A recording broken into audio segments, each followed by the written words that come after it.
ناينا جزينا مار نقحتنا يبر حمقنا خيسعر إين مهن بلا بلوت مستي فقر نجاجح نغيب مع داين قاعد لبون سترر زكون يلن كركو حك خونيو نبر يا نبر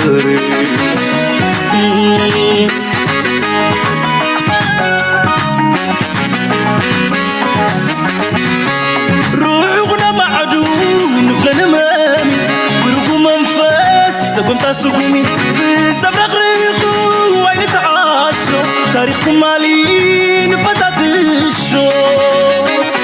فتنا مأذن بحلوف كي تتباتبنا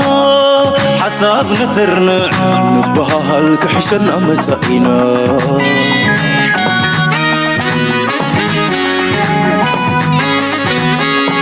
متحقيقاس سرت بالي مللينا حيلي سانا فغري عاد ما سحبت حلف نكرفنيو يريد راو مالت بغفال نمني ወልቃይት ህዝብ እንዲገነዘብ እንፈልገው የሚወራው የሚናፈሰው አሉባልታ That's how politicians end their speech. It varies from country to country. In the US they say God ናይ ትግራይ ፖለቲካ ኮር ናይዚ ሪጅን እዚ ፖለቲካ ናይ ትግራይ ፖለቲካ ሪና በእያ ትግራይ በላይ ቀደም ተሐሲብኪ አልውሃ ምላሽ አንገረብ ምላሽ شعوب قبر أسرة تزارو وزروان يرو تسعشوا منتنو قاجو ماركولو زربا دمان تاينيرو يبال أبوان دنجر ماريام أديها هانا تبال إياك مدى أوراجانا قدم زخدي ናብ እስራኤል ከይዱ يا ناب إسرائيل كيدون بر ودك أوراجانا نعناس أكون يخون الله مالتي Number of migrants arriving in small boats through the English መንግስት سلام تخطاتلتنا هذا الشانل كما يتخونون سناكت كونون أي وتر تمنيتيو لومون كم توترو نالومي عرض زينا عندي أبزوبانا زتوكري كاب غربيت حجر استفلالي من قدي نيرتران متغطاخ بوليتيكاناتنا المحبر السبناتنا نمسلا وسجبر زلو استفلالي قعزوتات كنرينا كمودما عالم لخاوزينا مزكونتات زك خيز زغل زبلكو هزلكم قريبا له لايك جبرو سبورت جبرو مسايد ما صنعوا العلو كله بزعبا سدتنياتات محجي كاب زبلكو كاب تزفراكو يوزاخون دحر عد انجليز كالوت هاجرات دما سدتنياتات بتراس شبت كبلا خلوا كنرينا سلازي ኤርትራ ድማ ካብ ውሽጢ ኤርትራ ካልኦት ወጻእተኛታት ክምስክሩን ኣብ ደገ ኮይኖም ኣንጻር ኤርትራ ዝዛረቡን ኣገናዚብና ክንሪና ላይክ ምግባር ሰፖርት ምግባር ምሳይ ምጽናሕ እናዓደምኩ መጀመርያ አብይ አሕመድ ብዛዕባ ዝህሉ ኩነታት ናይ ኢትዮጵያ እዛ ቪድዮ እዚኣ እስከነስማያ እዚኣ ልዑል ኣገዳስነት ኣለዋ ምክንያቱ ሓደ ካብቲ ኣብ ውሽጣዊ ጉዳይ ናይ ኢትዮጵያ ዝግበር ዘሎ ንኤርትራ ድማ ኣብታ ሓሸውየናቶም ንክእትውዋ ዝጥቀሙላ ዘለው ታክቲክ እውን ክንብላ ስለንኽእል ኢና እስከ እንትና ኢንተርናሽናል ሕውስና በልካ መንጎ ክትበልኩም እንታይ ዝብል ዘሎ ኣቢስ ከነስማዮ ብዚ የወልቃይት ህዝብ እንዲገነዘብ እንፈልገው የሚወራው የሚናፈሰው አሉባልታ ውስጥ የኢትዮጵያ መንግስት እጁ የለበትም። እኛ ደቡብ አፍሪካ ሄድነው ወልቃይት ወደ አማራ ይሁን ወደ ትግራይ ይሁን የሚለውን ለመወሰን አይደለም። የፕሪቶሪያው ሳሚትም ይሄን ለመወሰን ስልጣን የለውም። ምን አገባውና ነው ኢትዮጵያ መሬት እዛ ሂድ እዚህ ሂድ የሚለው? እንታይ ዝብል ዘሎ አብይ አሕመድ እቲ ናይ ፕሪቶሪያ ውዑል ዝተፈረመ ንጉዳይ ናይ ተኣከራኻሪ ቦታታት ናይ ትግራይ ንምውሳን ከም ዘይኮነ እንታይ ድዮም ኢትዎም እዩ ኣብ ሳውት አፍሪካ ድዩ ኣብ ካላ ፕሪቶሪያ ከይዱ ጉዳይ ናይ ኢትዮጵያ እነዚን ነብትን ክብል መንፍቃድ ሂቦ መን ሓይሊ ሂቦ እናበለ ዝፍክር ዘሎ ወይ ልከ ፀገም ካብ ዓልካ ውሽጢ ዓድኻ እንተትፈጥር ዳ እንታይ ክገብሩ ንኻል ሃገር ወሲዶምካ ክልተ ዓመት ተኣክል ጉዳይ ናይ ትግራይ ክትፈጥር ወይ ካብ ጉዳይ ውሽጣዊ ኢትዮጵያ ክትፈጥር ስለዘይከኣልካ ሓንሳብ ፕሪቶሪያ ትኸይድ ካልእ ግዜ ድማ ታንዛንያ ትኸይድ ምስ ኦነግ ናይ ኦሮሞ ክትሸማገል ስለዚ ጉዳይ ናቶም ኣትን ክትፀገሞም ሲ ከም ወፃእተኛታት ኮይኖም ክዛረቡ ከለው የስኻካ እዩ ኣብ ጉዳይ ናይ ኤርትራ ክኸውን ከሎ ግን ከም ደቂ ዓዲ ኮይኖም ከም ጉዳዮም ገይሮም ክዛረቡ ክትርእዩ ኢኹም ነቲ ናቶም ጉዳይ ካልኦት ሃገራት ጥሜት ኣለዋ እዛ ሃገር ተባሂሉ ኣብ መጋባያ ናይ ዓለም ክልምኑላ እናወዓሉ ከለው ኣብ ካልእ ቦታታት ድማ ንፀጥታ ንውሽጣዊ ኩነታታ ፋሕ ከይብል ሓንሳብ ኣብ ገለ ሽምግልና በሃል ሓንሳብ ኣብ ገለ በሃል ስለዚህ እቲ ዝዛረቦ ዘሎ ንመን እዩ ክእምን ዝፍትን ዘሎ ነቲ ንሱ ዝኸዶ ዘሎ ንነፍሱ ክእምን እዩ ዝዛረብ ዘሎ እምበር ንኻልእ ሓይሊ ክእምን ዝኽእል ከም ዘይኮነ ይዝርዳእካ ድሓን ንቐፅል ግን እቶም ንዑ ዝድግፉ ዘሎ ሓይልታት ከ ውሽጣዊ ፀገማቶም እንታይ ይመስል ክንርኢ ኢና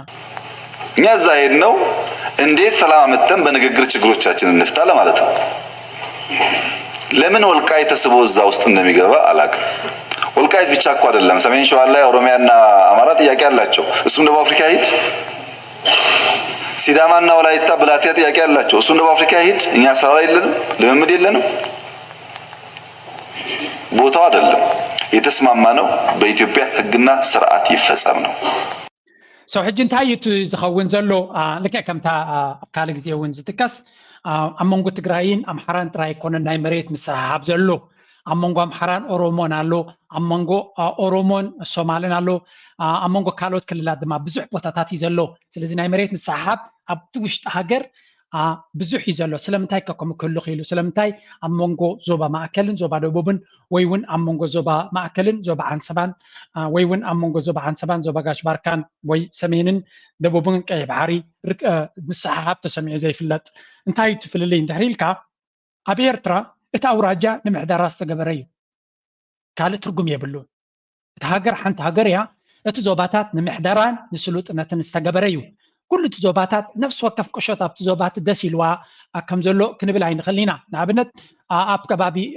عفنا يا منجو زوبا دبوبن ناي زوبا مأكلن ناي زوبا عن سبان زلو تم عتات مبي أتكليزان كبابي أسمراي قربا مخون مس أسمراي دليو خون ويكالوت عدتاتون مس قاش بركاس تجبروا مس أسمراي تعمم خون ويقلكم تات كل غليو زكم نبرو صدق administratively زي متشعكا خون غليو بحفشة تزوباتات جن زوبا زمريتيو زي أي مريتين يزبل جنيلن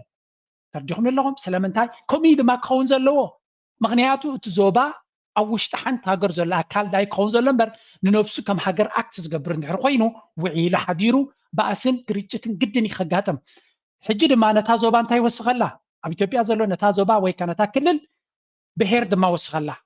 ስለዚህ ተጋሩ ንሕና ተጋሩ ጥራይና ዝብሉ እንድሕር ኮይኖም ኣብ ካልእ ክልል ናይ ኢትዮጵያ ዘየለዉ እንተኮይኖም ወይ ድማ ከም ስደተኛታት ዝቑፀሩ እንተኮይኖም ኣብ ካልእ ክልል ኣምሓሩ ድማ ኣብቲ ክልል ኣምሓራ ጥራይ ኣብ ካልእ ስደተኛታት እንተኮይኖም ናይ ግድን እዩ ናይ መሬት ናይ ዶብ ምስሓሓብ ክህልዎም እዚ ድማ ናብቲ ቅዋም ናይ ሕጊ ድማ ክትብተን ትኽእል ኢኻ ዝብል ኣርቲክል ተወሲኽካ ኣለኻ ኣርቲክል 39 ዝብሎ ኣብ ዝኾነ ግዜ ሓደ ክልል ክብተን እየ ካብቲ መንግስቲ እንተኢሉ እውን ኣብቲ ቅዋም ናይቲ ሃገር እንተሎ ኮይኑ እንታይ ማለት እዩ ኣብ መወዳእታ ተቕዋም ናይቲ ሃገር ንብብትታና እናሰርሐ ፀኒሑ ኣብ መወዳእታ ክትብተን ከም ትኽእል ዝገብር ዓይነት ሲስተም ከም ዝነበረን መርኣያ ናቱ ድማ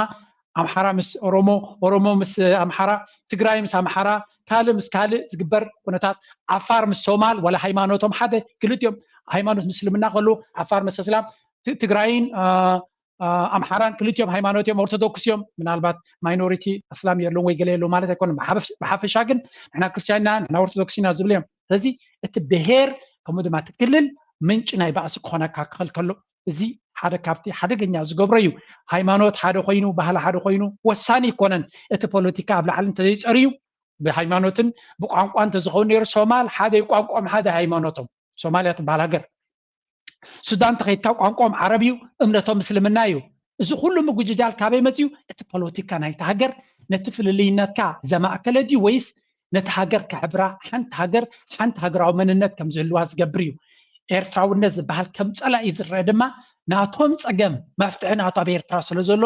ኤርትራውነት ድማ ነቲ ሃገር ምስ ኩሉ ሽግራታ ንክትሰግር ሓደ ናሽናል አይደንቲቲ ከም ዘለዋ ስለ ዝገበረ እዩ እዚ ድማ ኣሜሪካ ከም ሓደ ዓብይ ፀላኢ ትሪዮ ነቲ ኤርትራ ዝበሃል ምክንያቱ ኣብቲ ካልእ ጎረባብቲ ዘሎ ኩሉ እቲ ታርጌት ናቶም ንምትእትታው ናይ ኣሜሪካ ዝመችእ ኩነታት ስለ ዝኾነ ሱዳን ድሕሪ ኢልካ ብቐሊሉ ብምብራቕ ዲኻ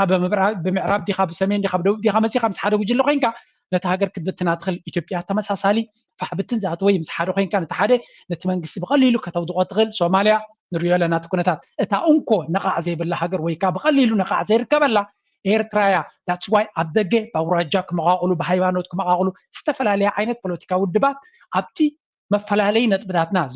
ዝተመርኮሰ ዘሎ እዚ ድማ እቲ ታርጌት እቲ ዕላማ እዚ ድማ እዩ እቲ ንነዊሕ እዋን ሰርሕሉ ሕጂ ክንሪኦ ኢና ተገምጢልና እቲ ናይ ኣቢ ንእሽተይ መንስማዮ እቶም ናይ ኤሊት ትግራይ ኣበየናይ ቦታ ከጥቅዑ ከም ዝፍትኑ ዝነበሩን ዘለውን ኣብ ጉዳይ ናይ ኤርትራ ናቶም ድሌቶም ኣብቲ ናይ ኤርትራ ታርጌት ክገብሩ ከለዉ ግን ዕላማኦም ንምንታይ ከም ዝመስል ንኽርዳእና ኢለ ከህገ መንግስት በፊት ነው የተወሰደው በጉልበት ነው የተወሰደው ላሉት የኔ ፍላጎት ያ ስህተት እንዳይደገም ነው። ዛሬ በጉልበት ነገ ታገሰ በጉልበት ከሆነ ዘላቂ ሰላም አያመጣም። ወልቃይት ብንፈልግም ባንፈልግም የተወላገደ አማርኛ የተወላገደ ትግረኛ ሓንቲ ኣገዳሲት ነጥቢ ኣልዕሊ ፀኒዑ ድማ ብሓይሊ ተወሲዱና እቶም ተጋሩ እንታዮም ዝብሉ ብሕገ መንግስቲ ክንዳነ ኣለና እቲ መሬትና ትናትና ኢና ንብሎ ብሕገ መንግስቲ ክውሰን ዘለዎ ይብሉ። ኣምሓራ እንታይ ይብሉ? ሕገ መንግስቲ ነቲ መሬት ምስ ወሰዱ ምስ ገበቱ ዘውፅዎ ሕጊ እዩ። ስለዚ እቲ ተወሰደ ብሓይሊ ነይሩ። ነዚኦም ብኸመይ ትዳንዮም? ከቢድ እዩ። ወላ ኣቢ ኣብ መንጎ ከኣቱ ተዘይከኣለ እውን ንኽዳንዮም ከቢድ እዩ። ምክንያቱ ኣምሓራ እቲ ሕገ መንግስቲ ነቲ መሬት ምስ ወሰዱልና ዘውፅዎ ሕገ መንግስቲ እዩ። ንዑ ሕጂ በቲ ሕገ መንግስቲ ክብሉ ከሎ ንዖም ስለዚ ጥዕሞም እዩ ክብሉ ከለዉ ወይ እውን ሕጂ ከምቲ ዝበሃል ዘሎ ኣቢ ምሳቶም ተሓዋዊሱ ፅንሕና ክንሪኦ ኢና። ኣቢ ምስቶም ትግራይ ተሓዊሱ እንታይ ገይም ይፃወት ኣሎ እዚ ክንሪኦ ኢና። እዚ ግን ኣብ ወገን ኣምሓራ ሓደ ካብቶም ምክትል ፕራይም ሚኒስተር ሸይምዎ ዘሎ ግን ካብቶም ተወለድቲ ኣምሓራ ዝኾነ እንታይ ኢሉ እስከ ንስማዓዮ ምሳታ ሓይዝና ትግራይ ያሉ ህዝቦች በተለይ እንደዚህ በጠመንጃ ፈሙዝ ችግራቸውን ለመፍታት የሚንቀሳቀሱ ኃይሎችን ተው ሊሉ ይገባል። ምክንያቱም ትናንት ከጦርነት ያየነውን ጉዳት አይተናል። ይሄንን ጉዳት መልሶ ደግሞ መሸከም ለትግራይ ህዝብም ለሌላውም የማይጠቅም ስለሆነ በተለይ ከህዝቡ አፈንጋጭ የሆነ አስተሳሰብ ያለውን ይሄ ሁሌ የጦረኝነት አስተሳሰብ ያለውን ሃይ ማለት አለባቸው፣ መምከር አለባቸው፣ ወደ ሰላም እንዲመጡ ማድረግ አለባቸው። ትጥቅ ሕጂ እዚ ኣብቲ ምክትል ፕራይም ሚኒስተር ኮይኑ መፅኡ ዘሎ ከተወላድ ኣምሓራ እዩ። እቲ ናይ ትግራይ ሓይሊ መጥቃዕቲ ከም ዝገበረሎም ክምከሩ ከም ዘለዎም ካብ ዝሓለፈ ጌጋ ክመሃሩ ከም ዝግብኦምን እቲ ዝሓለፈ ጌጋ እንተተማሂሮም ጥራዮም ድማ እቲ ኩነታት ክዕረ ዝኽእል ሕጂ እውን ደጊምካ ብውግን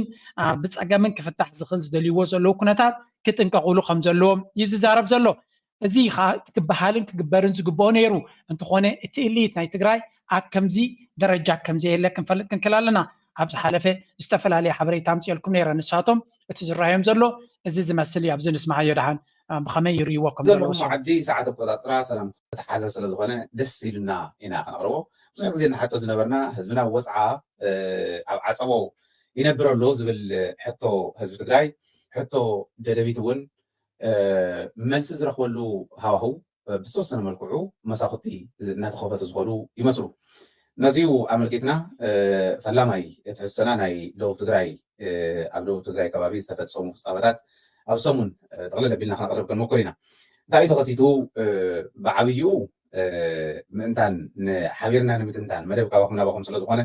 ሓቢርና ንምትንታን ምእንታን ክጥዕመና ሰራዊት ትግራይ ሰፋሕቲ ከባብታት ደቡብ ትግራይ ተቆፃፂሩ ኣሎ። ናብ ለማጣ እውን እናተቃረበ ከም ዘሎ እዩ። ምናልባሽ ሎሚ ምሸት ተቆፃፂርዎ ክኾን ይኽእል ኣብዚ ሕዚ ሰዓት ኮይነ ክሰርሐ ከለኹ ሎሚ ምሸት ክብል ከለኹ ወይ እዚ ፕሮግራም እዚ ዝስራሕ ዘሎ ዝተወሰኑ ሰዓታት ቅድም ኢሉ ካብ 2 ሰዓት ኣብቲ ዝቐርበሉ ዝተወሰኑ ሰዓታት ቅድም ኢሉ ስለዝኾነ ናብ ሳተላይት እስካዕ ስቀል ተወሰነ ግዜ ስለዝወስድ እዩ ላይቭ ናብ ዳይሬክት ናብ ሳተላይት ኣይኮንና ነመሓላልፎ ዘለና ምክንያቱ መረዳእታ እውን እናተቐበልና ተኣናሊሲስ እንዳሰርሐና ስለ ዘለና ለዚ ካብ ሰዓት እዚኡ ቁርትላን ፅንሕ ኢሉ ዝቆፃፀረሉ ኩነታት እውን ከም ዘሎ እዩ ዝረኣየና። ነገር ግን ናብ ኣላማጣ ከባቢ ቀሪቡ ኣሎ ሰራዊት ትግራይ። እዚኡ ኩናት እውን ውግእ እውን ዘድልዮ ይነበረን መሬትና እዩ። መሬት ትግራይ መሊሱ ክርክብ ናይ ፌደራል መንግስቲ ግዴታ እዩ ነይሩ። መሬት ትግራይ ናብ ኢድና ረኪቡ ሕገ መንግስታዊ ብዝኾነ መንገዲ እቲ ዕርቂ እቲ ናይ ውዕል ፕሪቶሪያ እውን ንክኸይድ ፖለቲካል ዳያሎግ እናተገበረ ዘሎ ፀገም ሓቢርካ እናተፈትሐ እቲ ፍትሕን ካሊእን ኣብ ኢትዮጵያ ክግበር ዝግብኦ ኢትዮጵያ ብዓለም ለኸ ሕጊ ዝሕተት እውን ብዓለም ለኸ ሕጊ ንኽሕተት እናገበርካ ሕገ መንግስታዊ ብዝኾነ መንገዲ ግን እተን ኣብ ኢትዮጵያ ክስርሓ ዝግባእ ክስራሕ ኣለወን ኢልና ኢና ክንከይድ ነርና መጀመሪኡ ማለት እዩ። ነዚኡ እቲ ናይ ሕገ መንግስታዊ ከይዲ ናይ መጀመርያ ስራሕ ከምዛ ክንሰምዓት ፀናሕናያ ሓንቲ ኣብዚኣ ገዳሲት እዚ ኩነታት እዚ ካበይ ከም ዝብገስ ኣብዚኣ ሓንቲ ቪድዮ ረኺበ ነይረ እስከ ንስማዓያ ፅቡቅ ገይሮም እዮም ዝትንትንዋ ዛነት እዚኣ ዘሎ ፅቡቅ ኩነታት ናይ ኢትዮጵያ ግምት ብምእታው ብዙሕ ሰብ ክትረኣዮ ትኽእል ሕቶ ኣላ ኢለ ግምት ንሳ ሓንታ እያ ኣብዚ ቀረባ መዓልትታት ብደቡብ ትግራይ እቲ ኩናት ምልዋጥ ተኽሲ እዮም ዝብልዎ እሶም ምልዋጥ ተኽሲ ተኻይዱ ኣብ ኣላማጣ ቆቦ ከባቢ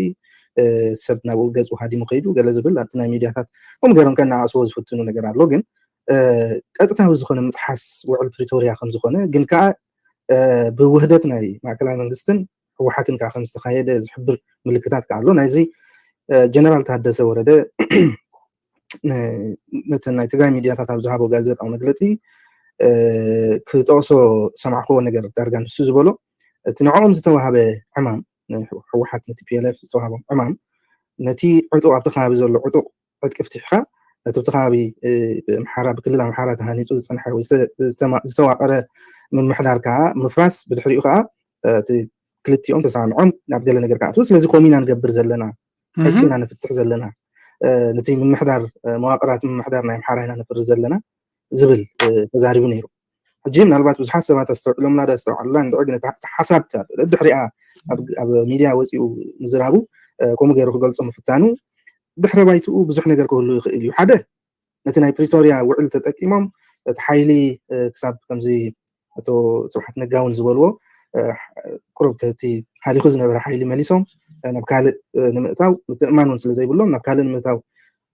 ዘኽእሎም ግዜ በፂሖም ስለዝኾኑ ፍሌክስ ይገብሩሎ ተማሰልናቶም ተጨዋዳታቶም ፍሌክስ ይገብሩሉ ዘሎ ይመስል ዝብሉ ኣለዉ በቲ ካልእ ከዓ ኣብይ ኣሕመድ መሳርሒ ዝጥቀመሎም ዘሎ እቲ ምስቲ ኣብ ክልል ኣምሓራ ዘሎ ሽግራትን እቲ ብምሉእ እቲ ኢትዮጵያ ዘሎ ኩነታትን ብፍላይ ከዓ ምስቲ ዝጠቐስካዮ ናይ ኦሮሞ ምንቅስቃስ ዝተቐትለ ንዕኡ ኣጀንዳ መቐየሪ መሳርሒ ዝጥቀመሎም ዘሎ ዝብሉ ኣለዉ እቲ ስፔኩሌሽን እቲ ምውቕቃዕ ብዘየገድስ ግን ከምዚ ዓይነት ነገር ምስ ኤርትራ እንተዝፍትኑ እንታይ ትርጉም ኣለዎ ንዝምድና ኤርትራን ኢትዮጵያን ማለት ክሌም ዝገብሮ ነገር ኣሎ እሱ ከዓ እንታይ እዩ ብኣልጀርስ ውዕል መሰረት ናብ ኤርትራ ዝኸደ እሞ ከዓ 20 ዓመት ገቢፆም ዝፀንሑ ናይ ኤርትራ ልኡላዊ መሬት ኤርትራ ሒዛቶላ ዝብል ቅሬታ ኣለዎም ካበይ ዝመፅእ እንታይ ዓይነት ሓሳስባ እዩ ኣይርዳእካኒ ግን ንልኡላዊ መሬት ናይ ኤርትራ ይግባኣኒ ዝብል ኣለዎ ንዕኡ ንኸተግብሩ ከዓ ስታቱስ ኮ እዮም ዝብሉ ናብቲ ቅድሚ 2020 ዝነበረ ኩነታት ይመለስ ኣነን ብድሕሪኡ ተዛቲና ብሓይሊ ሕዝና ዝነበረ መሬትናስ መሬትኩም ሒዝኩሞ ስለዘለኹም ናባና መምለስዎ እንደገና ካ ተዛቲና ተደሊና ንመለሰልኩም ዝዓይነት እዩ ዝገብሩ ዘለዉ ነዚ ንምግባር እንተ ዝፍትኑ ምስ ኤርትራ እንታይ እዩ ሃይፖቴቲካሊ ከምኡ ዓይነት ኩነታት እንተ ዝፍተን እንታይ ትርጉም ኣለዎ ነቲ ዞባ ንኤርትራ እንታይ ማለት ኣብ ከመይ ዝበለ ግብረ መልሲ ክትህብ ትኽእል ኢልካ ክግመት ይከኣል ኤልያስ እዞም ሰባት እቲ عنداري امرؤهم تاي كم زحسب مقمات اشقاري مالسيت زي حجس دحرزي دماوي هلكيت هيوت ناي اما اتا شحات مساكين من اسيات تقراي زهلق ناي عندنا خويناتهم سي كلا ايك اني كوينات كبلو نحو قطوسو وستاي خطري خلاصي تحزن دس دمم كاي كل ده يكون انت تزحلفه تسكيات تهزب ساعه معس يوسع تهزب تግራይ ኢልካስ ትድንግጸሉ እዚ ናይ ብዛዕባ ናይ ኣልጀርስን እቲ ናይ ዶብ ኮሚሽን ገለ ዝብልዎ ከዓ መስደምም እዩ ናብቲ ናይ ጎበጣ ኩነታት መለስ እሞ ክንጎብጥ ኣፍቅዱልና እሞ መሬትኩም ድሓር ክንመልሰልኩም ዘይክንመልሰልኩም ከዓ ንለዘብ እዚ ከምዚ ዝበሃል ከላም ፈረቕ ድሕሪ ሕጂ بوجن إرتراح استيقظون إرتراح يا بكورتون كن وصدهم نخيلنا إلى وندمو ده مليمونيو تي international bound arbitration court أنا هيجوكو أو جراوي حجي كيادين ناي مودعتان بمسرة السممة أو حسيز اللو علم زلو United Nations أزيو زرزراوي مابت واهي بوالو إرتراح هم إثيوبيا هم ذكر آخر زبل زواتت يلن حردقي أتيز نبرة قبل كل تشحن شو عتن تي boundary commission سرحوا بوقع زازيمو نتي دوب delimit demarcate جيرو بأزيو نتصور زخونة detail زخونة maps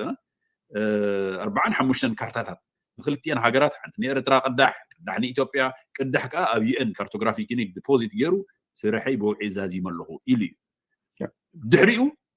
قبطاي نيرو قبل كل تشحن شو عتن كسب تمالي كسب ويانا بكوينات تسعيرة حبتو مريتنا تلقى illegal زخون زي حقاو قبط أنا مريت نيرو قبطاي عمتي sovereignty ناتنا لولاونتنا يوم violate يقولون نيرو جهستنا لولاونتنا لذا حجز ده جنا نبتي جهستنا لولاونت كنملاسي كنقبط يفقدلنا ما حلولو يو نعو وسوس زبل أداو انت هاليو خا إرترا أنت كم تجبر حيلات مكلخال تاي خمس جبر اريلو ابكم انت تاي نقطه نابون انا ابكم عينت عندراون ويانه دناقون اليوم انا تمرهم سي ازيو صبي بدون قرنا تعبلله زولو كم تزيخون ابكم ز عينت بلندرز حدا بلندر دحر حدا بلندر كاب 98 جميركا زوسدو كل سكونتات تاريخ ناي دون قرنا ناي عندرا منقدي اتس مارش اوف فولي ذا مارغريت توشمان تبها الهيستوريان الله ذا مارش اوف فولي تبل المصحف الله عبدات زي بكات وينكا اببا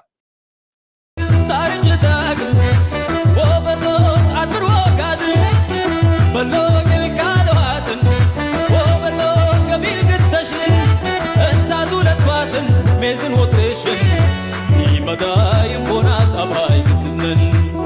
مدايم بونات ابراي قدنن بلوط عسيم الراش يتصن بلوط تاريخ لتاك وبلوط عبر وقاد ናይ ትግራይ ፖለቲካ ኮር ናይዚ ሪጅን እዚ ፖለቲካ እዩ ናይ ትግራይ ፖለቲካ ኤርትራ ኢግኖር ክትገብሮ እንትደሊ ናይ ኤርትራ ፖለቲከኛታት ኢግኖር ክገብርዎ እንትዝደልዩ ናይ ትግራይ ፖለቲካ ኢግኖር ክገብርዎ ይኽእሉ ናይ ኢትዮጵያ ፖለቲከኛታት ናይ ትግራይ ፖለቲካ ኢግኖር ክገብርዎ እንትዝደልዩ ኢግኖር ክገብርዎ ይኽእሉ ምክንያቱ ሓደ ክልተ ፕሮግራም ክሰርሕ ከለና ትዝክር ትኾንካ ናይ ኤርትራን ትግራይን ኮር ቫልዩ ዝምንጩ ካብ ትግራይ ሶርሱ ካብ ትግራይ ኮር ቫልዩ ናይ ኢትዮጵያ ኢትዮጵያዊነት ኢትዮጵያ ታሪክ ኢትዮጵያ ገለመለት ተይልካ ትግራይ ኢግኖር ጌርካ ብዛዕባ ናይ ኢትዮጵያ ፖለቲካ ክትወግዕ ትኽእል ናይ ኤርትራ ፖለቲካ ናይ ትግራይ ፅግዕተኛ እዩ ናይ ትግራይ ፖለቲካ ፅግዕተኛ ናይ ትግራይ ፖለቲካ ፓራሳይት እዩ ኤግዚስት ክገብር ይኽእል ብዘይ ናይ ትግራይ ፖለቲካ ኣብ ናይ ትግራይ ፖለቲካ ከይተዛረበ ኣብ ናይ ትግራይ ፖለቲካ ኣነ ዝገርመኒ ናይ እዚኦም ሰባት እዚኣቶም ኣረዳድኣን ኣተሓሳስባን ብፍጹም ይክርዳኣኒ ዘይከኣለ ዘሎ ናይ ትግራይ ፖለቲካ ሲነ ኤርትራሲ ብኸመይ ከገድሳ ዝኽእል እንታይ ስለ ዘለዋ ያታ ትግራይ ኤርትራሲ ኣብ ትግራይ ኣመና ዲፐንድ ክገብር ወይካ ተፀጊዓን ናይ ትግራይ ጉዳይ ብቐረባ ከተስንዖ ክትፍትንሲ እንታይ ዘለዋ ዝኾነ ቦታ እኮ ኣገዳስነት ንክህልዎ ወይ ፀጋታት ክህልዎ ኣለዎ እታ ሃገር ካብኡ ትደሊ ንኣብነት ነዳዲ ዘለወን ሃገራት ተገዳስነት ኣለወን ነዳዲ ዘይብለን ሃገራት ድማ ሎኬሽን ኣገዳሲ ቦታ ኣቀማምጣ ዘለወን ነቲ ናይ ዓለምና ንግዲ ድዩ መስመር ናይ ኢንተርኔት ድዩ ናይ ካልእ ኣገዳስነት ዘለዎ ቦታታት ኣብኡ ኮፍ ዝበለ ንኣብነት ጅቡቲ ወርቂ የብላ ጨርቂ የብላ እቲ ቦታ ዘላቶ ግን ልዑል ኣገዳስነት ኣለዎ ከምኡውን የመን እዚአን ሃገራት እዚኣተን ኣገዳስነት ኣለወን ግብፂ ኣገዳስነት ኣለወን እዛ ትግራይ ትበሃል እንታይ ዘለዋ ኣይዶኖ ንነፍሶም ከፊቶም ክዛረቡ ስለዘይከኣል ወይ ንነፍሶም ክገልፅዋ ስለዘይከኣል ወይ ብትክክል ነታ ሕቶ ንባዕሎም ናፃ ኮይኖም ሓሲቦም ላይ ፈልጡ ደም ኣይፈልጡን ብጣዕሚ ዘገርመኒ ምክንያቱ ኤርትራ ኩሉ ዘድልያ ፀጋ ኣብ መሬት ኣለዋ ሰፊሕ መሬት ኣለዋ ዝሕረስ ህዝባዊ ውሑድ እዩ ማዕድናት ብዙሕ ኣለዋ استراتيجيك هوا قد سنزل الوقت ما متعلوا أف دقة بحر لوا ودبات اللوا انتهى خاب تقرأ كدلي بس إثيوبيا كم سعباي هجر كتنا قلت دليل تخون وشركنا أف دقة بحر إثيوبيا تقامل لودو قالوا كتبل تخلي خازي نيتا إثيوبيا تقرأ جن انتهى نير تراسي انتهى قد سنة كل واصل الزغليو إيرترا بفولي أبوليتيك كان تقرأي أنت جيروم زيوم بين كيدوم إلهم كتب متولم إلهم زحسبوا زخا أنا كم زي مثلاً inferiority complex يزبلانه نفس متحد كم نفس متحد زبقس كون كم زغل تراي أنا نعطي قمت مغنياتو كينوز حلفة إيرترا بفولي كتب متدخل عبز بوتاز كل يلا زيك ولا ساز ربواز لو مساعتها عايزة أول نديخ من السلام قد ميون زيا أكبكم على الناس كذا يسمعوا ما قد ميا كليت خالاتني شركة جبراد اللي يزلوا تراي بلاي قدم تحاسب كيف الوها ملاش أنقرب ملاش لما علم ملاش أي بحر ملاش عد تبارزي أنا زبل زي كونكوس تاريخ لو رحيد عند أستاذ ولا يكون تاريخ بحرقن زي حيال سلزخنة زيو زي مبركخ سلزخنة من ليك في اللاي من ليك دعرمات هذا يوحنس مجمريا نتهجروا مالت ندوب إثيوبيا نورومو رئيس كان بناي أورومو جنزب بناي أورومو حيلي بناي أورومو إيكونومي بناي دو إثيوبيا هاتي كابتليان حماسين شريطو بزرخبو قرشن تبنجان نتقرأي بكتخفلو تغارو مالت تقرينيا تزارب تخص سبون مرحتون قريفو زهدمه نايتوم ناي قدم 140 عمت زمكحلهم انكو ناي شعو راس علولا دحر جنرالهم رس نايت انكو نغوسهم بدربوش نخبتخ احلفو يبوهم كم زهدمه تفولتو دو بلهم حسي خان تيلو مخدما ابيت مذكر سودان رس من الله توقسو بلهم استوعب البل جنرال ألولان يوحنس أحلفه يبوه روسو تقوريتو ميتو جنرال صادقان نسيو محلفه يبوه روسو تهاريمو ميتو أما وتؤمن كدعاتو من مخانم رأي بولو تاريخ نروسو يلو 5 دقاقم حنت خالق مسحاق حتى مسيحنن يرالن كنا سراويت إيرتران من تاي يوم بتشاجري كان بوسدو إلو مالومو انتا يتملسخا إلو مني كم زيل كامل سلو مدحو بوي أوه بتشاجري كان وسديو حدا سب نقتلو ديغاملو ما يابز سممو خبابي انت تنقزاغيزو جري كانوا حيزو ما يعدو غردع عند بلايو نمنغاغا مالليت كم دكتور لاينش فتي حزقط مزلو بلهم ما يمن امينو ستيدا كدراغم دليخو وميل كامل سلو مدحو بوي لبي اخيدي بدحري توقيدي اشتي مستغو عاسكو عقل نغرالا نفتح ام صبقس بعلا يا تمربع زله عقم زم استلقى اخوانا فتاجا دمصم يسمعوا له دمصسني حق الى فتني فت تم خليت خمزي عيلو من موتيرو مني حنت يرى اخوان برت تدلي مقتلت من يرى مقدس بال ماري خيا ينسى ماري خيا امس ريدي يعني يرى نسى فداو يصمت يلني اتو تولخو خمزي عيلو من سنايبر وتيرو مقدس زعيم زكون حدا كان اغرو عاصيكو كازنا يمدلي زناي سنايبر كازنا كاب كاشا نوصه يمولو لهم مالو اتم سوكس فوزيزي وي تكلاش بزي اسل زلا كم خلعلاس ادلا يا قوه عارف فوزيس لي دي 50 ليره يعني دي انا علي دي اي غيرني انا تحت دين نورمال جنس سر غيرني عارف خمسه زي تيت انت مانير اكيد نصبر كلهم معاتهم بمجمع الصدد كلهم عليلو 5 ليره تاكلاشن بحنتي ايدو حيزو او لعنا له تقاويلوا تقسلمو تحت تزي لا تحلف تحنتي بزي اكا بزي اتوص تحنت خان زي او ايات شريكه زي اتيو ايات دحب بزي لبي دنقاصي جن حسيو يا كونكون بزن تنبركيخه جاجيموي تدريت مسوعكو اعتل قدقم ابيليا كان سنايبر كان سكبر استراخوا سو اني خنزي دام سريديا اي نور انكلاش اي حاجه تنبر مقتلت النيه هذه مسبوقة دنجي صار بلا بماريام بميكائيل لات حب تشاور خمسة أجيار حيزة وتصاد لي أنا فتادقة أو لعل فين خمسة أجيار من السيبا جينا مراحلة أو أمول منفس زلخو بلا ما تقطخ جميركو هو جميرنا هو دبرسيون ياخو صناح ياخو قاي صناح أما نمنتاي ياخو تقص جميركم خنقطب نقطم ندو سوعي تخينكا نقطم نابا يدي دحر أتاقدوفون دو دحنا سلامي زدلينا أيوها ندو قيتاتشو أيوها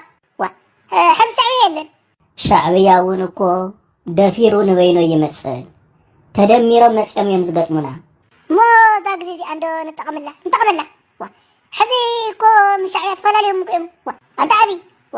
تفلا لكم ديكم مسيساس مس يسوي واي سلاينا يسوي يكون سلاينا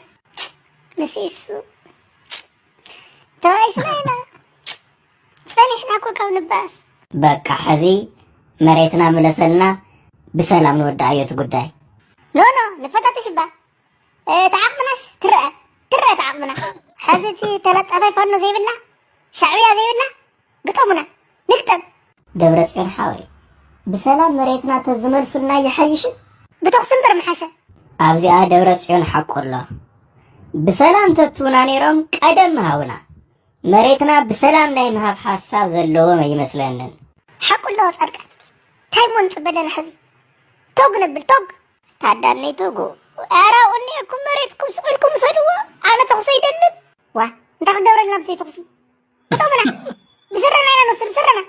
دبرسيون بسلام تهيو مناسبة بسلام حاشك أو تقصي صدق أنا حوي يرسي أخيرها خرتت كبيرهم نعم برخة خرتت وا إحنا وين خم أبا خرتت نبلهم وا تهيدكم تدولي فنيو إريتراو مالت بغفال نمني بلبي لساني خبط حينا تفرون تغني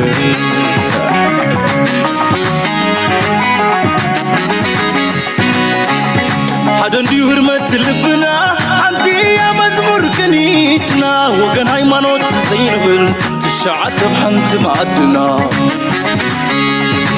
قعز حلو قعزنا سلعات جقننا تسنقنا سلوم تتنحن كمرنا سرث اللاوي بحلنا بسم سماعتي محلانا Condemns the use of force on students across the United States by armed police forces. Prime Minister Abiy ወይ ድማ ኢትዮጵያ እንታይ ጌራላ ለንከነኻ ከይትግረሙ መዘገርም እኳ ይኮነን 10 ግዜ ኣሜሪካ ኣብ ዝገበረቶ ነቐፌታን ኮንሰርንን ከም ዘሎ ብዛዕባ ኢትዮጵያ ስለተዛረብ ኣብ ድማ መንግስትናቱ ነቲ መንግስቲ ኣሜሪካ ኣብ ልዕሊ ተምሃሮ ዩኒቨርሲቲ ኣብ ተዓዲ ዝገብሮ ዘሎ ግብረ መልሲ ብኡ ስግኣት ከም ተሰምዖ ወይ ካ ስክፍታ ከም ተሰምዖ መልሲ ይብዎም ኣሎ ንኣሜሪካ መልሲ ይብዎም ኣሎ ኣቢ ንመንእሰያትኩም እትገብርዎ ዘለኹም ክትጥንቀቑ ክትክእሉለኩም ሰብኣዊ መሰላት ከተኽብሩለኩም ልክዕ ከምቲ ኣባና ዝኾነ ከጋጥም ከሎ መልሓስኩም ነዊሕ ዝኾነ ንስኻትኩም ድማ ከምቲ ብኣፍኩም ትዛረብዎ ዘይኮነ ብተግባር ንስኹም እውን ንህዝብኹም ንመንእሰያትኩም ትገብርዎ ዘለኹም ግህሰት እዩ ከምቲ ንዓና ተፈራርሁና ንዓኻትኩም እውን ዝምልከት እዩ እናበለ ሂብዎም ኣሎ I think ንዓ ስለ ዝሰምዑ ድዮም ወላ ካብ ዜሮ ተበጊሶም ኣይፈለጥኩን ሓንቲ መልሲ ድማ ካብ ኤውሮጳዊ ሕብረት መፂኣ ተላ እታ ካብ ኤውሮጳዊ ሕብረት መፂኣ ዘላ ድማ እንታይ እያ ትብል ንግዚኡ ዝኾነ ይኹን ኢትዮጵያዊ ናብ ኤውሮጳ ንኸይኣቱ ከም ዝዓፅውዎን ቅድሚ ዝተወሰነ ግዜ ኣብ ዌብሳይት ናቶም ኤውሮጳዊ ሕብረት ኣብዚ ኣዲስ ስታንዳርድ ናቶም እውን ዝወፀ እዩ ኣብ ሓፈሻ ግን ኣብቲ ናይ ኤውሮጳዊ ሕብረት ዌብሳይት እውን ክትሪእዎ ትኽእሉ ኢኹም ኢትዮጵያዊ ንኤውሮጳ ንኸይኣቱ ንግዚኡ ጠጠው ከብልዎ ምዃኖም እዚ ድማ እቲ ስቅኣት ኣብ ኢትዮጵያ ዘሎ እቲ ሃገር ኮላፕስ ክትገብር ስለ ትኽእል እቲ ሰብ ዝመፀ ድማ ምምላስ ከኣቢ ከም ዝኽእል ካብ ዝብገስ እዩ ስለዚ ከም ትሪእዎ ዘለኹም ኣብቲ ናይ ኤውሮጳ ሕብረት ዌብሳይት ወፂኡ ነይሩ European Union temporarily suspends entry visas to Ethiopian nationals ዜጋታት ናይ ኢትዮጵያ ናብ ኤውሮጳዊ ሕብረት ንኸይኣቱ ንግዚኡ እቲ ቪዛ ናብ ዝኣቱ ጠጠው ኣቢሎም ከም ዘለዎ እዮም ዝገልፁ ዘለዉ again እቲ ክራይሲስ ሌቨል ደረጃ ፀገም ናይ ኢትዮጵያ ካብ መዓልቲ ናብ መዓልቲ እናባሰ ይኸይድ ኣሎ ምናልባት ግዜ እንተረኺበ ክምለሶ ንሕጂ ግን ኣበይ ክንሰግር ኢና ኣብ ጉዳይ ናይ ኤርትራ መጀመርያ ብምንታይ ንጀምር ጉዳይ ናይ ስደተኛታት ብኡ ክንጅምር ኢና ድሕሪኡ ብዛዕባ ኤርትራ ዝተባሃለ ፅቡቅ ነገር ካ ክነግረኩም እየ let's start with this. The number of migrants arriving in small boats through the English Channel to the UK has gone up since the start of the year. As of April, more than 6,200 migrants were received in the UK, numbers which the government calls a migrant emergency. This week, UK lawmakers approved legislation seeking to deport asylum seekers to Rwanda. So, ኣብዚ ሓለፈ ብዙሕ ግዜ እውን ኣርየኩም ነይረ ንሱ ድማ ስደተኛታት ናብ ዓዲ እንግሊዝ ዝኣትዉ ዘይሕጋዊ መንገዲ ናብ ዓዲ እንግሊዝ ዝኣትዉ ካብኡ ተቐቢሎም ንሩዋንዳ ክሰድዎም ምዃኖም እቲ ጉዳይ ናቶም ድማ ኣብ ሩዋንዳ ክፃረብ ምዃኑ ዝገልፅ ንነዊሕ ኣዛራቢ ዝነበረ ኣርእስቲ ኣብ በቲ ባይቶ ናይ ዓዲ እንግሊዝ ተቐባልነት ረኺቡ ከም ሕጊ ከም ዝሓለፈ እዩ ዝንገር ስለዚ ንትግባርኡ እንታይ ክመስል ከመይ ክኸውን ብዙሕ ኣዛራቢ እዩ ዘሎ ግን ድሮ እቲ ሕጊ ፀዲቑ ከም ዘሎ ንዓዲ እንግሊዝ ክትከይድ ትሓስብ ዘለኻ ቀሊል ብድሆ ክኸውን ከም ዘይኮነቲ ኩነታት ምርዳእን ምግንዛብን የድሊ ኣብ ሩዋንዳ ጥራይ ዘይኮነስ ኣብ ካልእ ሃገር ናይ ኣፍሪቃ እውን ይደልዩ ነይሮም እዮም ቦታ ንኣብነት ንቦትስዋና ትበሃል ሃገር ሃቲቶማ ቦትስዋና ግን ነቲ ሕቶናቶም ሪጀክት ወይ ከዓ ከም ዝነፀገቶ እዩ ዝንገር እንታይ ኢና ንርኢ ዘለና እዚ ጉዳይ እዚ ብዝቐልጠፈ ንኽሳለጠሎም እቲ ፕራይም ሚኒስተር ናይ ዓዲ እንግሊዝ ዘሎ እቲ ሪሺ ሱናክ ዝበሃል ከም ሓደ ዓብዪ ኣጀንዳ ናቱ ተጠቂሙሉ ዘሎ ንስደተኛታት እዞም ዘይሕጋዊ መንገዲ ዝብልዎ ኣብ መወዳእታት ዘይሕጋዊ እውን ናብ ብዙሕ ከተርጉምዋ ከም ዝኽእሉ ምፍላጥ የድሊ ናብ ሩዋንዳ ክወስዱኻ ሽዑ ኣብ ሩዋንዳ ኮይኑ ጉዳይካ ይፃረ ኣብ ሩዋንዳ ድሕሪ ሪጀክት ኢሎምካ ድማ ጉዳይካ ይውዳእ ስለዚ ክንደይ ኣሽሓት ከፊሉ ሰብ ብኤውሮጳ ረጊፁ ብፈረንሳ ገይሩ ንዓዲ እንግሊዝ ኣብ መወዳእታ ምስ ፈተነ ካባ ሒዞም ንሩዋንዳ እንተመሊሶሞ ክንዲ ምንታይ ዓብ ቃንዛ ክኸውን ከም ዝኽእል ምርዳእን ምግንዛብን የድሊ እንታይ ግን ኢለ ነይረና ብዝሓለፈ እዚ ናይ ሩዋንዳ እዚ ናይ ዓዲ እንግሊዝ ንሩዋንዳ ትብሎ ዘላ ከም ሕጊ እንተፀዲቑ ካልኦት ሃገራት ብዝቐልጠፋ ክስዕባ ከም ዝኽእላ ገሊፀ ነይረ ልክዕ ከምታ ዝበልኳ ድማ سويسرلاند تقلطيفا سقمت كتوسد تخل مخانا جمجيمه نيرانه كم تازبلكو دما سويسرلاند ابز حجي اب بي بي سي وصي له حبريتا سويسرلاند ايرتران سدتنياتات نمزغاب زعلم حدش وتن كم زغبرتن ابايتوناتا كم حجي تنصيو زنبره تقبالነት كم زرخبن يزنكر زلو تن اجريسيف ويكا قلطيفا سقمت توزدا زخل هاجرات كم بعد سويسرلاند منالبا دنمارك محجون حيالات يمنيرم نوروي كالوت هاجراتون ناي سويسرلاند ግን ነቶም ዕቁባ ሓቲቶም ዕቁባ ዘይተውሃቦም ኔጌቲቭ ወይ ከአሉ ታው መልስ ተዋሂቦም ንዝነበረ ንግዚኡ ኣብ ስዊስ ኮፊሎም ዝነበሩ ናብ ካልእ ሃገር ክሰጎም ከም ዝደልዩ ዘለውን ቅድሚ ሕጂ ተቐባልነት ከም ዘይረኸበን ተሓሳብ ሕጂ ግን ነዛ ናይ ዓዲ እንግሊዝ ጥሙትዋ ስለ ዝነበሩ ነታ ኩነታት ዝገብረሎም ሃገር ጥራይም ዝፅበዩ ነይሮም ልክ ዓዲ እንግሊዝ ምስ ዝተኸብዎ ተኸታተል ከም ደጊሞም እቲ ኣኽራሪ ዝኾነ ፓርቲ ኤስፋፔ ዝበሃል ተጠቂሙ ናብ ባይቶ ኣቕሪብዎ ጸዲቁሎ ጅንታዮም ክገብሩ መንግስቲ ኤርትራ እንታይ ዝብል ዝኾነ ኤርትራዊ ዜጋ ካብ ኤውሮፓ ይኹን ኣሜሪካ ብሓይሊ ብዘይድልየቱ ዝተሰጎጎ ኣይቅበልን ኢልዎም እዩ ካብ ቀደም ብፍትወቱ ክመለስ ዝደለየ ኦኬ ብሓይሊ ብዘይድልየቱ ክትመልስዎ ትደልዩ ግን ኣይቅበልን ኢሎም ኣብዚ ኣርቲክል እዚኣ ተሰፊሩሎ ኦልሬዲ ናይ ስዊስ መንግስቲ ድማ ይፈልጥ ነዚ ሕጂ እንታዮም ዝገብሩ ዘሎ ብቐጥታ ናይ ስዊስ ናብ ኤርትራ ክመልሱ ይክእሉን እዮም እንታይ ደኣ ብኣዙር ሩዋንዳ ድዩ ንኻልእ ሃገር ክሰጉ ሽዑ እታ ሩዋንዳ ድማ ንኤርትራ ክሰጎም ትኽእል እያ እንታይ ዓይነት ኣብነት እስከምፅኦም ቅድሚ ሕጂ ኤርትራ ካብ ማልታ ዝኸዱ እውን ተቐቢላ ነይራ እያ ካብ ሊብያ ዝተመልሱ ተቐቢላ ነይራ እያ ካብ ግብፂ ዝኸዱ ተቐቢላ ነይራ እያ ካብ ኢትዮጵያ ዝኸዱ ተቐቢላ ነይራ እያ ስለዚ ዋላ እኳ ኣይቅበልን እየ ዝብል እንተኾነት መንግስቲ ኤርትራ እንድሕር መፂኦም ግን ከም ዝቕበልሲ ፈሊጦም ድሮ ኣብቲ መፅናዕትናቶም ይእትዮም ኣለው እንታይ እዩ ዝነግረና ተደጋጋሚ ይብል ነይረ እዚ ጉዳይ እዚ ቀሊል ክኸውን ከም ዘይኮነ ሃገራት ኤውሮፓ ብፍላይ ሕጂ ድማ ኣብ ኤውሮፓዊ ሕብረት ምርጫ ኣብ ዝካየደሉ ዘሎ እቲ የማናይ ክንፊ ዝበሃል ብዓብላሊ ድምፂ ክዕወት ከም ዝኽእል እዩ ዝንገር ምክንያቱ ቁጠባ ናይ ኤውሮፓ ፅቡቅ ስለዘየለ ቁጠባ ሕማቅ ተኮይኑ ከመን እዩ ዝሕመ ኩሉ ግዜ ስደተኛ እቲ ዕድል ዘይረኸበ ዘሎ ኤውሮፓዊ ዲ ኣሜሪካዊ እቶም ስደተኛታት ከም ዝመንጠልዎ ዕጩ ገይሩ እዩ ዝሓስብ ስለዚ ኣብ ልዕሊ ስደተኛታት ዝዓለመ ካምፔይን ወይ እውን ኣሉታዊ ስጉምቲ ክህሉ እዩ ስዊስ እንድሕር ገይራ ካብ ስዊስ እትቐድሕ ሓንቲ ሃገር መን ኣላ ጀርመን ትበሃል ድማ ጎረቤት ኣለዎ ክልቲኦም ቋንቋ ጀርመን ዝጥቀሙ ተመሳሳሊ ሕጊ ስለ ዘለዎም ስለዚ ጀርመን ድማ ነቲ ኩነታት እቲ ካብ ስዊስ እንድሕር ገይራቶ ንስዊስ ቀዲሖም ወይ ካብ ስዊስ ዝኾነ ቤት ፍርዲ ክውስን ከሎ ምናልባቶም ኬላታት ናይ ሕጊ ዝያዳ ክገልፁ ይኽእሉ ቤት ፍርዲ ክውስን ከሎ ቅድሚኡ ዝተገበረ ውሳነ እንድሕር ኣሎ ኮይኑ ኮንፊደንስ ይዝቦ ንክውስን ንኣብነት ኤርትራውያን ስደተኛታት ይጠረዙ ክብል እንድሕር ኮይኑ ወይ ንኣብነት እዞም ብርጌድ ንሓመዱ ድዮም ገለ ገይሮም ዕግርግር ገይሮም ኣብ ቤት ማእሰርቲ ገለን ዘለዎም ክጥረዙ ኣለዎም ክብል ከሎ ቅድሚ ሕጂ ዝጠረዘት ሃገር ኣላ ዶ ንዝብል መልሲ እንተዘይብሉ እቲ ፈራዳ ኣካል ኩሉ ግዜ ስጋኣት ኣለዎ ቅድሚ ሕጂ ባይቶ ናይ ዓዲ እንግሊዝ ከምዚ ገይሩ ተሰጊዩ ዝብል እንተለዎ ግን ፕሬደሰንስ ቅድሚኡ ዝተወሰነ ውሳነ ስለዝጥቀም ንክውስን የተባብዖ እዚ ከዓ ኣብ ብዙሕ ቤት ፍርድታት ጉዳይ ክውሰን ከም ዝኽእልን ብዙሓት ዘይሕጋውያን ስደተኛታት ወይ ድማ ገበን ዝፈፀሙ ስደተኛታት ብቐጥታ ክስጎጉ ምዃኖም ዘገልፅ ሓበሬታ እዩ ስዊስ ከምዚ ክገብሩ ከም ዝኽእሉ ትፅቢት ነይሩኒ ሕጂ ድማ ምክንያቱ ኣብ ስዊስ ስለ ዝቕመጥ ኣነ ኣብ ልዕሊ ስደተኛታት እሞ ካብ ልዕሊ ኤርትራውያን ንነዊሕ እዋን ኣሉታዊ ጠመተ ኣሉታዊ ዘራርባ ኣይሰርሑን እዮም ኣብ ስራሕ ኣየድምዑን እዮም እታ ቀንዲ ዘረባ ድማ ኣብ ሶሻል ኮፍ ኢሎም ገንዘብ ስለ ዝወዙ ነቲ መንግስቲ ተፅዕኖ ኮይኖም እዮም ሰሪሖም ኣየብሉን እዮም ዘለዉ ንዝሰርሕ ኣካል ኣብ ስዊስርላንድ ብዙሕ ተገዳስነት የብሎምን ካብ ነዊሕ ስለ ዝገበርኩ ንዝሰርሕ ኣካል ዘይሰርሕ ሰብ እንድሕር ኮይኑ ግን ኩሉ ግዜ እቲ መንግስቲ ከምዚ ከም ስዊድን ወይ ከም ዓዲ እንግሊዝ ወይ ገለታት ኣይኮኑን እዚኦም ዓዲ እዚኦም ልክዕ ከም ናይ ኣሜሪካ ዓይነት ካፒታሊዝም እዩ ዘለዎም ወላ እኳ ነቲ ታሕቲ ዘሎ ዝሕግዝ ሲስተም እንተለዎም ካብቶም ስቴትስ ስለ ዝመፅእ እቲ ገንዘብ እቶም ስቴትስ ድማ እቲ ገንዘብ ንሕክምና ድዮም ኢንቨስት ክገብርዎ ንቤት ትምህርቲ ድዮም ኢንቨስት ክገብርዎ ንትሕቲ ቅርፂ ድዮም ኢንቨስት ክገብርዎ ወይስ ኣብ ሶሻል ንዘለዉ እዮም ክህብዎ እንድሕር ኢልካዮም ኣብ ሶሻል ንዘሎ ሰብ ገንዘብ ክህቡ ይደልዩን እዮም ስለዚ እቲ ሰብ እቲ ተቐላጢፉ ኣብ ሲስተም ናይ ስራሕ እንተኣትዩ ዕድል ክህልዎ ይኽእል እዩ ምክንያቱ ዝሰርሕ ሰብ ሰራሕተኛ ከም ዘድልዮም ይፈልጡ እዮም ኣብዚ ዓዲ ሰራሕተኛ የድልዮም እዩ ስለዚ እቲ ሰብ ቀልጢፉ ኣብቲ ሲስተም ኣትዩ ኢንተግሬት ኮይኑ ከፍሪ ታክስ ክኸፍል ተጀሚሩ ኣድቫንቴጅ ኣለዎ ዘይሰርሕ ሰብ እንተሎ ግን ዋላ ወረቐት እውን እንተለዎ ምክንያት ክደልዩ ምዃኖም ፍሉጥ እዩ ዝኾነ ኬዝ ተረኺቦም ኣጠናኒጎም ንምጥራስ ክጥቀምሉ ከም ዝኽእሉ ገምጋም ናተይ ኣለኒ ለበዋ ናተይ ድማ ኣብ ዘለኻዮ ሃሊኻ ኣብቲ ቁጠባ ተሳታፋይ ኩን ኣበርካቲ ኩን ገበናት ኣይትፈፅም ሕጊ ትጥሓስ ንዑ እንተጥሒስካ ድማ ኩሉ ግዜ ወላ ብካልእ መንገዲ ዝመፀ ኣሳቢቦም ግዳይ ክገብሩካ ከም ዝኽእሉ ምፍላጥን ምግንዛብን يدلي سو ازيا تحنتي زعبا قداينا immigration نخل سب كحبرا دلي زنبوركيا حجينا بيكن سجرينا ابزيا حنتي ارسلاتني نزيا اسكرايوا very very important يا انا من دست بلتنا رسياني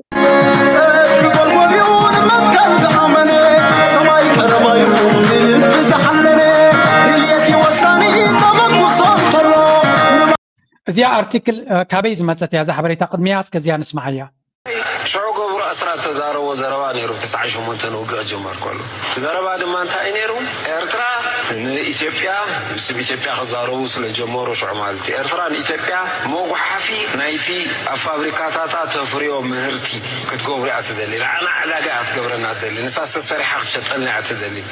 إذا لومي حسبوا ذيكون إرتراوين أبشين جعت ميتين تسعة حدا ضد حرنا سنة تاب تقبروا على زوج أمدبيو إلى زارب قبر سرا حجي كابين شو زربايل كا قرب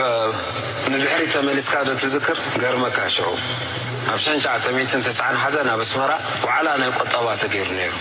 إذا على أنا قطبة تبنا سنة كجبر يتمديو نيرو أميدا خجبر أقدي مقدم عمل سلة حسب مالتي إرتران سنفنا إرتران نقرب خيل سلازلو نتقرب نقطبان هنا إرتران تايكن جبرنا بحر الشاب إندستري أبدأ جزلو إرتراويان كارلوت كا مصنعتي كجورو صحفات كقربو تبعيلهم نفس وقفنا ناتو سرح إجام وسيدو أساينمنت وسيدو أبتو على ناسنا تامونغو سلازركبه تو على كندي أب ساحل أب سمرات كده أبدأ على ذي خاطر زربا نيران حاجة خبتهم إرتراويان كابدأ جز مصخب أمريكا زمت نحنا إندسترياوي سرت لنا نزي إندسترياوي سرتنا نفريق حقوق عداقاتات هينسئلنا هذا خبطهم عداقاتات إثيوبيا ميلو تزاريو عجيبوا قبروا سرات نزي أذكروا زباو قمارة بتسعان حدا كمان كمزي لهم نيرهم حجي تأمونغونا نامونغو ويانا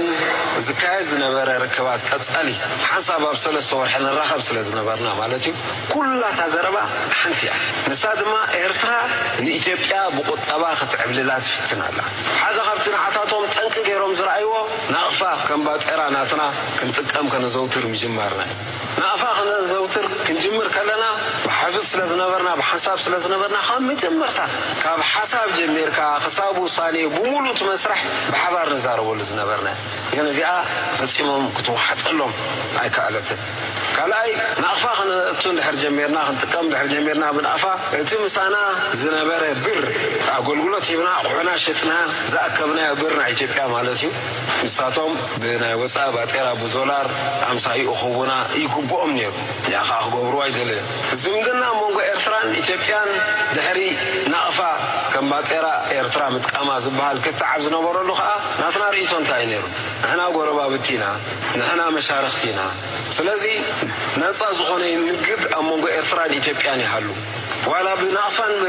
برن كنسرح نخلينا فتينك كل نقدر مونغو إفراد إثيوبيان بدولار كجبران حراي كلاي ولا أبدوب زجبر نقد مثلا مثلا قاحد شطو بزخيدهم كبت شطو أخلصهم صوز وبلومانت ولا زخمان إلسي مالت letter of credit ببنك غير كذا محلالف جنزب غير كه جبرانو في خلقك عمرك يخون حركة عمك رغزلو قداي سخون التكون وتروح هاجري وترز عدي وتروح هاجري يسبب علي لا لا لا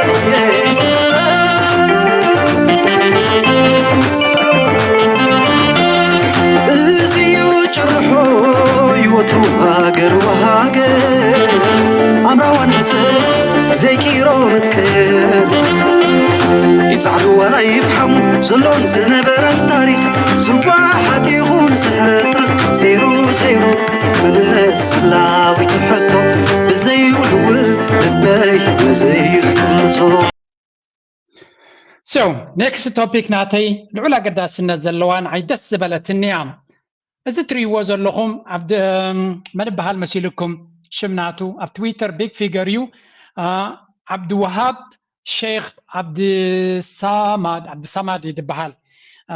prominent ያ ትዊተር እንታይ ኢሉ ጽሒፉ ኣብ ኣስመራ ኣብ ኤርትራ ጌሾም ኣለዉ ምስ ዘሎ ድማ ፕሮፌሰር ሓሰን ኢትዮጵያዊ ሶማላዊ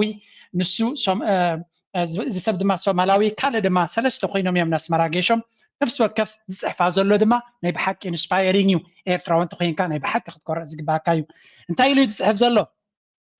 ኣስመራና ዞርና ንሓልፍ ኣለና ኢሉስ እንታይ ኢሉ ጠቂሱለስ ካብዚ እቲ ዘኹርዕ ክፋል እዚ ኩሉ ኣብ ሱፐርማርኬት ንሪኦ ዘለና ካብ ደገ ዝመፀ ንብረት ኣይኮነን ካብ ውሽጢ ዓዶም ባዕሎም ዘፍርይዎ እዩ ካብ ደገ ዝመፀ መግቢ የብላን ኢትዮጵያ ኤርትራ ብመግቢ ነፍሳ ዝኽኣለት ሰልፍ ሪላየንት ሃገር እያ ቀርኒ ኣፍሪቃን ክመሃሮ ዝግባእ ድማ እዚ እዩ እናበለ እዩ ዝዛረብ ዘሎ ናይ ብሓቂ ደስ ከም ዝበሎ everything sold here is locally sourced from Eritrean farmers ኩሉ እዚ ትሪእዎ ዘለኹም ካብ ውሽጢ ኤርትራ እኽሉ ሕምልቱ ፍረታቱ ኩሉ ካብ ውሽጢ ኤርትራ ዝመፀ እዩ one of the core values of Eritrea ሓደ ካብቲ ልዑል ወይ ከዓ ኣገዳሲ ክብሪ ወይ ከዓ core value ማለት ክብርታት እዩ yes ሓደ ካብቶም ዓበይቲ ክብርታት ናይ ኤርትራ ነፍሰ ምርኮሳ ዝብል ስለ ዝኾነ ኩሉ እቲ ንሪኦ ዘለና ሽሻይ ኤርትራ ባዕላ ዘፍረየቶ እዩ እዚ ድማ such a wonderful vision ካብ ቀደም መንግስቲ ኤርትራ are working day and night ለይትን ቀትርን ሰሪሖም ልኡላውነቶም መግቢ ናይ ልኡላውነት ክሳብ ስለዘይገበርካ መግብኻ ክሳብ በዓልካ ዘይከኣልካ ልኡላዊ ሃገር የልካ ክትዛረብ ኣይትኽእልኒ ኢኻ ዝብል ዘሎ እዚ ድማ a great vision that should be emulated across the African continent and the whole global towers እንታይ ዝብል ዘሎ እዚ ኣርኣያ ናይ ኤርትራ ኣፍሪካ ብምልኣ ክትመሃሮን ክትክተሎን ዝግባእ እዩ እናበለ እዩ እዚ እቲ ሪል ኣብ ባይታ ከይዶም ዝምስክርዎ ዘለዉ እዩ ክንምንታይ ዘብለጭልጭ ቬትሮታት ዘለዎ ገዛውቲ ጌርካ ፅርግያታት ጌርካ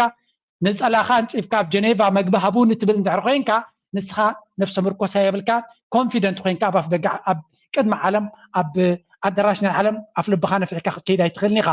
and that's why ሓደ ካብቲ ፕሬዚደንት ኤርትራ ኣብ ካልእ ሃገር ክኸይድ ከሎ ፍሉይ ዝኾነ ክብርን ኣቀባብላን ዝግበረሉ ኤግዛክትሊ ካብዚ ነጥቢ ዝብገስ እዩ ምክንያቱ ነፍሳ ዝኽኣለት ሃገር ስለ ዝኾነት ኣብ ልዕሊ ኤርትራ ብዙሓት ሃገራት ክብሪ ኣለዎም እዩ እዚ ድማ ሓደ ካብቲ ኣብቲ ባይታ ከይዶም ዝምስክርዎ ዘለዉ እዩ ናይ ብሓቂ ደስ ኢሉና ነክርዮ ከለኹ እዚ ድማ ኣብ ብዙሓት ሃገራት ጎኑ ግን እንታይ ርኢና ኣለና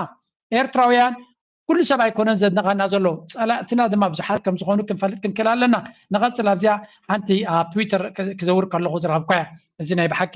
ደስ ኢሉኒ ደስካ ክብለኩም ይግባእ በታ ናትካ ዘለካ እዚ እውን ረይወ ኤግዛክትሊ እንታይ ዝብል ዘሎ ኩሉ እዚ ትሪእዎ ዘለኹም ኤክስፖርት ኢምፖርት ካብ ደገ ደምፅዎ ኣይኮነን እዚ ሽሻይ እዚ በዓሎም ኣብ ውሽጢ ዓዶም ብናይ ደገ ሓገዝ ዘይኮነ ብረሃፆምን ብድኻሞምን ዝሰርሕዎ እዮም ንህዝቦም ዝቕልቡ ዘለዉ እዚኦም ሰባት እዚኣቶም ፕሮፌሰር ሓሰን ካብ ደገ ካብ ቤልጅየም ገለታት ይስቕመጥ ናይ ደገ ዘብለጭልጭ ነገር ዝፈልጡ እዮም ነው ናትካ ንእዲ ናትካ ወላ ብጣውላ ዝተሰርሐ ኩርሲ ሃለኻ በዓልካ ዝገበርካዮ በዓልካ ትነብሮ እንተኮይንካ ለባማት ሰባት ንዑ እዮም ዘኽብሩ ለሚንካ ቬትሮ ንቬትሮ ጌርካዮ ተመሊስካ ፅባሕ ንጎ ድማ ትልምን እንድሕር ኮይንካ ክብራ የህበካን እዩ ንኣፍሪካ ድማ ለማኒት ኮንቲነንት ዘብላ ወይ ዘንዕኻ እዝን ወዲ እዝን እዩ ነፍስኻ ተኽኢልካ መጀመርያ ድማ ከብድኻ ክትዕንግል ተኽኢልካ ትዝዓበየ ስጉምቲ እዩ እዚኣ ድማ ናይ ብሓቂ ደስ በለትና ረኣያ እዚ ፉድ ሴኪሪቲ ኢን አ ሲንግል ፒክቸር ነፍሰ ምርኮሳ ብምግቢ ኣብዛ ስእሊ እዚኣ ጥራይ ረኣይዎ እናበሉ እዚኦም እዮም እቶም ሰለስቲኦም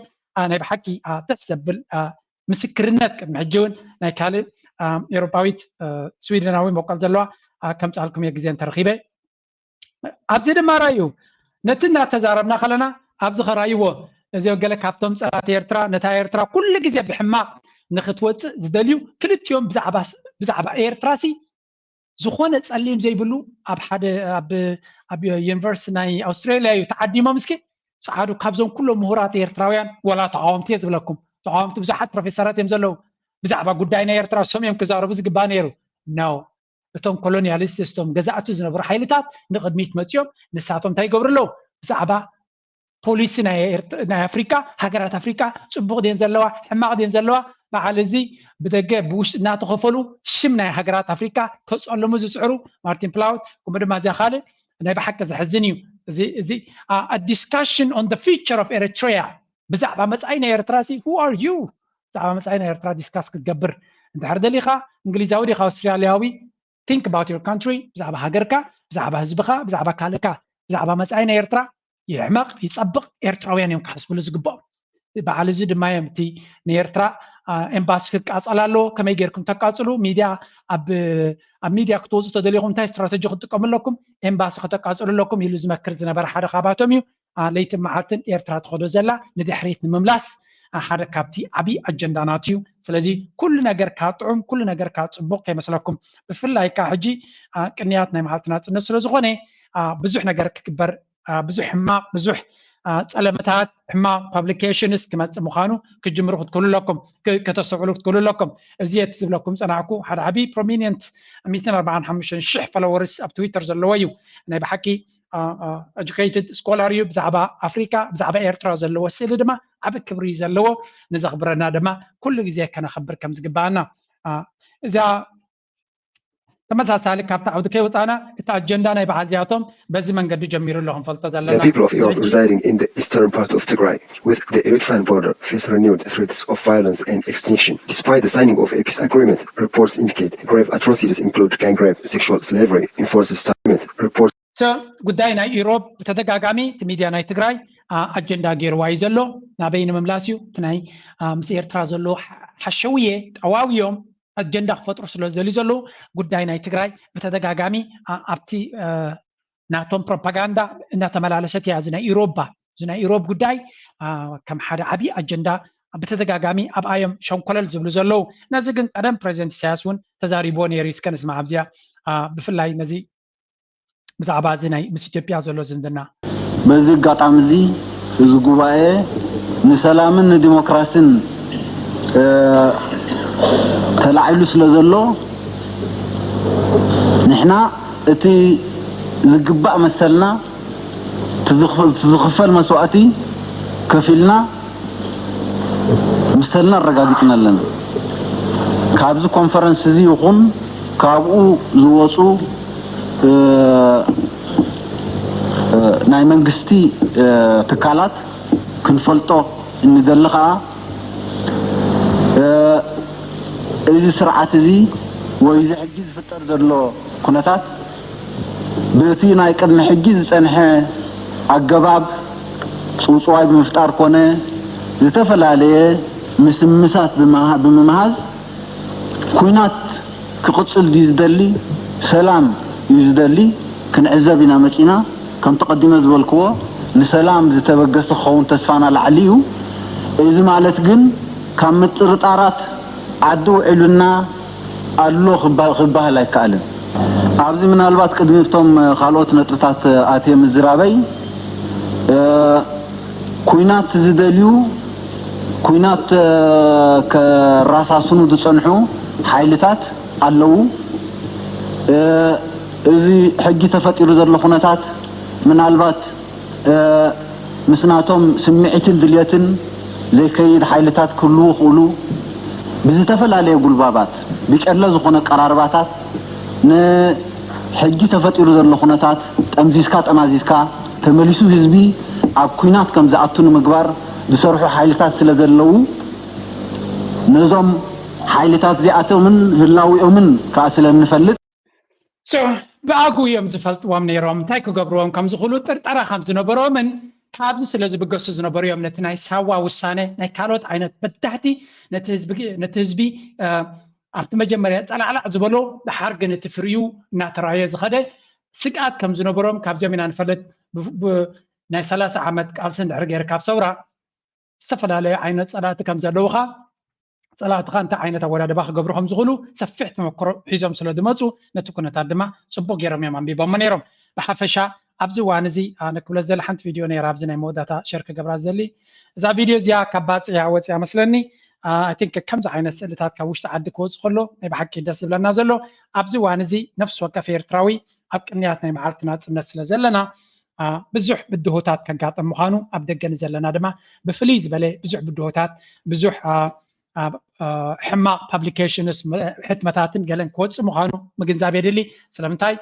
زيانا بنزا درف زيانا زيانا امبل بلي كاب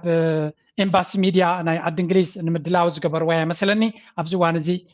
معلتنا صنتنا تقرب سلازم تزلو تبدهوتات بعبيو نعبيو كوديوم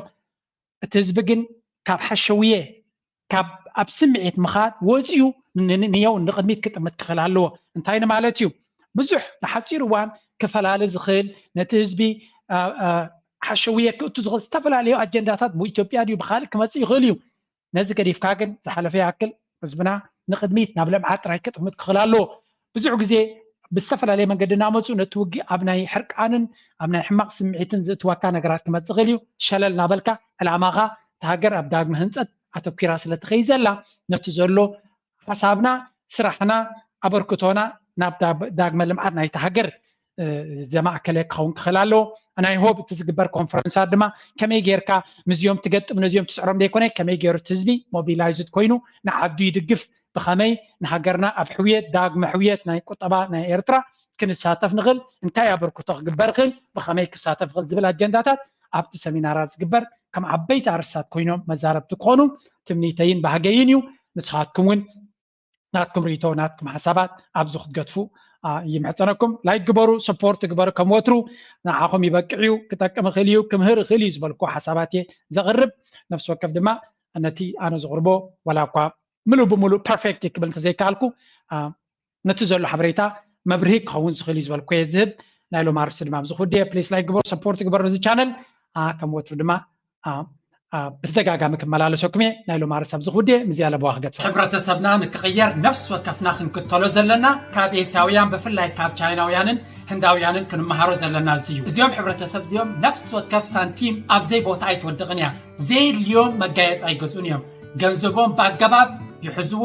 ኢንቨስት ይገብርዎ ستوك ماركت كمون كريبتو ازيا قداسي ابزي كالاي سومن دقومن اب تمرتي بفلاي دما اب اي تي اب انجينيرينج اب بيزنس زلا على تقرلوم ذاتس واي دما مايكروسوفت جوجلن بهنداويان كمون اب كال اسياويان زمركم سالساي دما نفس وكف زلوم ገንዘብ اب عدوم غزاجي بيزنس بمهناص يوم زعبيو نزك حق الزخل سفر عليه بروجرام لنا كم امن خن عبي كن قتلون كن مهارون زلنا ونيو سلازي تتقعموا لبلاكم Thank you very much. مادر حولت إريتراونت حبن جغلنت عين قلد عن معراري نترر كم منعري بعالت أكوي لب تسبري إريتراونت سعاري سعاري سخدي إريتراونت سوري سلام سخدي إريتراونت سوري سلام سخدي إريتراونت سوري سلام سخدي إريتراونت سوري سقم سخدي إريتراونت سوري سوري سوري